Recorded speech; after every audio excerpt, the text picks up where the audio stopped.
केन्द्रापड़ा जिले में अवस्थित भितरकनिका जातीय उद्यान भारतर द्वितीय बृहत्तम मैनग्रोव जंगल भाव परिचित। जाजपुर जिला निकटरे थिबारु एहा पर्यटकंक पई एक लोकप्रिय भ्रमण स्थल। ब्राह्मणी, बैतरणी और धामरा नदीर मोहना अंचल विस्तृत एही अभयारण्य प्राकृतिक सौंदर्य एवं जीव विविधता पई विश्व प्रसिद्ध। भितरकनिका विशेषकर लवणाक्त पानीर विराट कुंभीर सल्ट वाटर क्रोकोडाइल पई परिचित।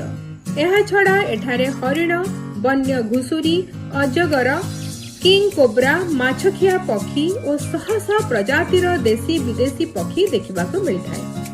शीत ऋतुरे विभिन्न देशरू आसुथिबा प्रवासी पक्षी एही जंगलर सौंदर्यकु आहुरी बढ़ाई दैथांती।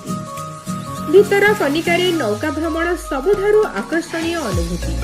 सरु जलपथ देई नौकारे यात्रा करिबा समयरे मैनग्रोव जंगल, कुंभीर एवं विभिन्न वन्य जंतुଙ୍କୁ निकटरू देखिबार सुजोग मिलिथाय। प्रकृति प्रेमी, वन्यजीव, फोटोग्राफर और गवेषकଙ୍କ ପାଇଁ ଏହା ଏକ ସ୍ୱର୍ଗ ସମ ସ୍ଥାନ। भितरकनिका जातीय उद्यान ओडिशार प्राकृतिक ऐश्वर्य एवं जीव विविधतार एक अमूल्य संपद।